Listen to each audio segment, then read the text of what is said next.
At number 10 on the list, we have the mystery of Celtic Wood. During World War I, organization wasn't the best. Whether it was keeping track of the amount of men in a battalion, or records of distributed equipment, things weren't ever succinct. Obviously, it wasn't easy to get access to equipment or management, but people being accounted for was proven tough at the time. Celtic Wood refers to an Australian battalion of men who went missing out of nowhere in the midst of the war in the year 1917. The plan for the Australians was to capture some land from the Germans in the Celtic Woods. And though it was recorded as a success, the woods became a no man's land and a loss of over 70 men occurred. Their whereabouts are most likely in link with death on the front line, but no account for their bodies or whereabouts made it especially suspicious. This wasn't the only instance of men going missing, but it was rather large and unneeded. Hopefully, the Australians learned a thing or two about organization.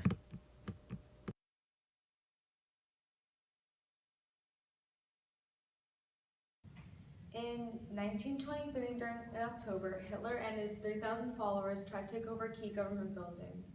This ended up failing, and Hitler was arrested for treason. During the shootout, 16 of his followers died. After Hitler was released from prison, he was given a flag stained with the blood of his fallen comrades. This flag became known as the Die Bloodfist, or the Blood Flag. This flag became a major symbol for the Nazi Party because people believed that the blood would make it stronger. This flag would come out for ceremonies and festivals because it was known as a symbol. It was last publicly seen in 1944. No one's sure where the flag went. Some believe that it was blown up and destroyed by the bombings at the end of the war, and others believe that it was saved and shelled away. And some believe that some unknowing Allied soldier took it and not realizing its significance. This flag was a great symbol because it showed Hitler's influence and power in Europe and in other Germany places. And it showed how his power was strong enough where others would die for him, and that showed his influence.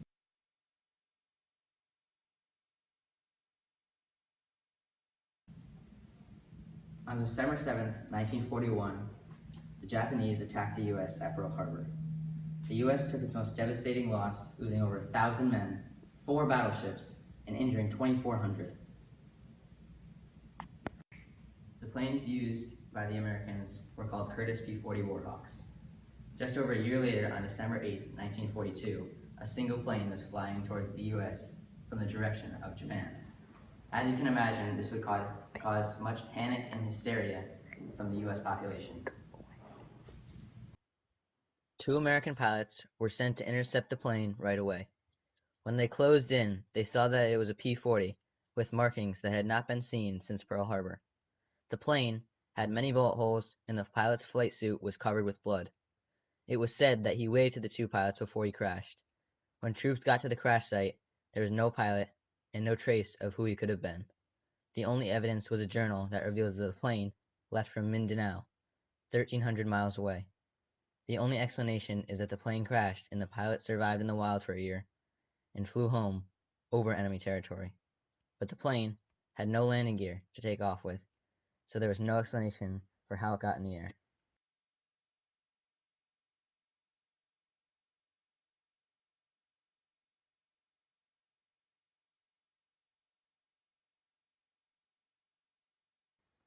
During World War I, Heinrich Müller was a German pilot. After the war, he was with the German police for a while as a skilled investigator. As Hitler rose to power, Müller joined the Gestapo. The Gestapo were the Nazi secret police. When the Gestapo was consolidated with other police organizations, Müller was made the chief of the Gestapo. Müller had a main role in Hitler's policies against Jews and other unwanted groups. Müller also helped torture Allied officers that had been captured. Towards the end of the war, Müller was one of the only people that believed Germany was going to win the war. In April of 1945, Müller was seen for the last time. Many people believe that he stayed in Berlin until almost the end of the war. He had a death certificate saying he was buried in England, but many Nazis had fake documents to avoid capture. There are reports that he had been spotted in Argentina, but no real evidence to support it. His whereabouts still remain a mystery and may never be solved. For many people, this was a sign for worry because one of Hitler's top men was never found.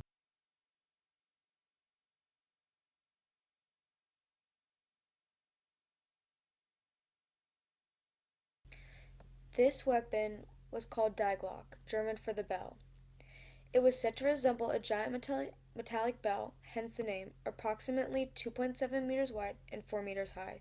It was composed of an unknown metal and based out of Der Ries, a facility near the Wenches mine in Poland, near the Czech border. The bell contained two counter-rotating cylinders, said to contain a metallic liquid called Cerium 525. Through an unknown process, when activated, the bell would emit an effect zone of approximately 200 meters. Within this zone, crystals would form in animal tissue, blood would coagulate and separate, while plants would rapidly decompose. Reportedly, many of the original scientists died horribly during the initial tests. The weapon was also able to rise off the ground and hover in the air, as it was meant to be launched over the northern hemisphere, detonating in the jet stream, releasing deadly radioisotopes, causing the death of millions. Scientists Werner von Braun and SS General Hans Kellmer worked on the bell. As the Allies closed in on Germany, Kellmer and the entire Nazi Bell project disappeared. The only physical trace of the project is the ruins of a concrete framework called the Henge, about 3 kilometers from the main complex of Der Ries, that may have been a test rig for anti-gravity and propulsion experiments with the bell.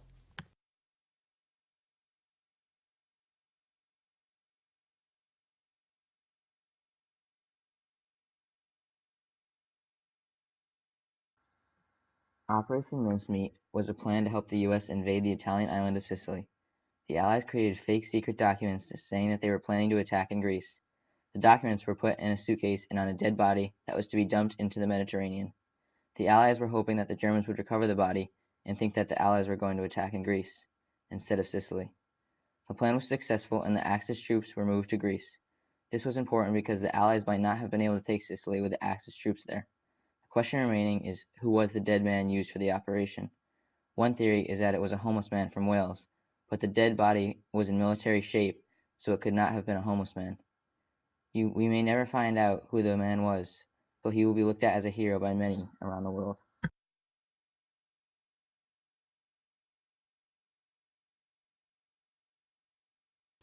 Last on the list, we have the unknown presumed British artist J.M. Not all of the war was bloody and mysterious, and some of the images presented here are amazing for the time period. Clear images of the war weren't the easiest with the level of technology available at the time. Very old black and white film depicts low-quality footage of the war, and some images give a vague visual of what was going on. The soldier and artist, who went by the initials of J.M., was discovered to have many art pieces that depicted color images of the war. Most of the paintings have been bought through auctions, but the identity of the artist remains a mystery to this day. It is guessed by historians that the art pieces were made between 1917 and 1918, towards the end of the war. Even though the world wars were horrific in their utter death and destruction, some decided to see the light through all the dark that filled the world, and J.M. was one of those people.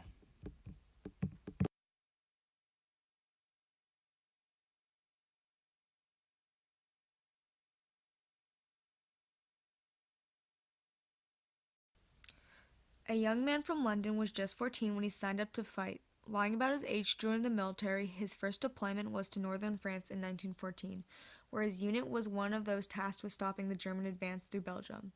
But by the time his comrades engaged the German troops, Parr was already missing. Yet the British military would continue to claim he was alive for several months, before belatedly recognizing his death in 1915. Parr was a member of the Renaissance team who rode bicycles through the war-torn countryside to deliver messages. During the buildup of the Battle of Mons, the first major British engagement of war, one of his companions said that they ran into a German unit and Parr was killed, a story that was supported by an 8-year-old Belgian girl. His body was to have been recovered and buried by the Germans, but military and war research say that in the skirmish could have not happened as Parr's companions described it. The Germans were still well outside the area where the messenger would have been riding, and there are no records of the encounter in British or German files, diaries, or journals. That leaves open the possibility that the 14-year-old soldier was killed by friendly fire. Perhaps unfamiliar British and Belgian troops mistook each other for Germans. But the manner of his death will probably never be known for certain. Parr's distraught mother wrote letter after letter to the British military in an attempt to get some closure about her son's fate. It never came.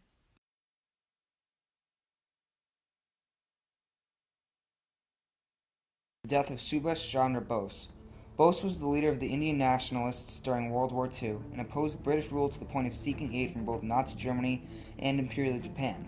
He is remembered as a defiant patriot and a hero of India. To the Allies, he was a traitor. Throughout the war, Bose dodged British surveillance and attended covert meetings with Axis commanders. All of this pretty much is accepted as fact. What is disputed, however, is the apparent death post. Before his death, Allied forces attempted to capture him in light of his treason.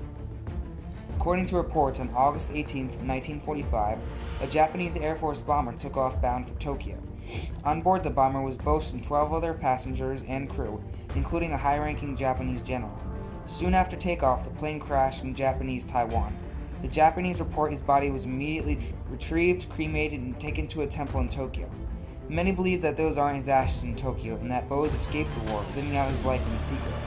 The Indian government acknowledges that they are in possession of approximately 40 secret files on Bose, all sealed, and that they refuse to divulge their content. Many assert that if they were open these, that they would be detrimental to India's international relations. In 1999, one file came to light about sightings and the subsequent investigation into the whereabouts of Bose that occurred in 1963, when it was believed that he was living in secret in Bengal. However, the government has refused to comment.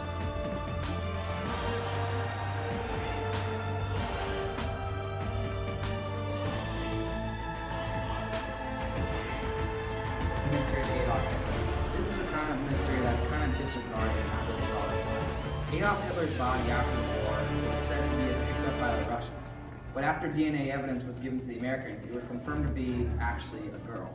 So where his body actually went, it's still a mystery to this day. Has it ever been solved? Nope. We have an idea of what might have happened. As Hitler's worst nightmare became a reality, he and some of his highest advisors and generals went into hiding in his fortified underground bunker in the heart of Berlin. As the Russians advanced and crippled the city and made their way closer to Hitler's headquarters, it is reported that Hitler and his wife resorted to suicide before the Russians would get to them. The Russians did end up reaching the bunker, but ransacked the site and messed up any clear investigation that could follow the fall of the Nazi Party.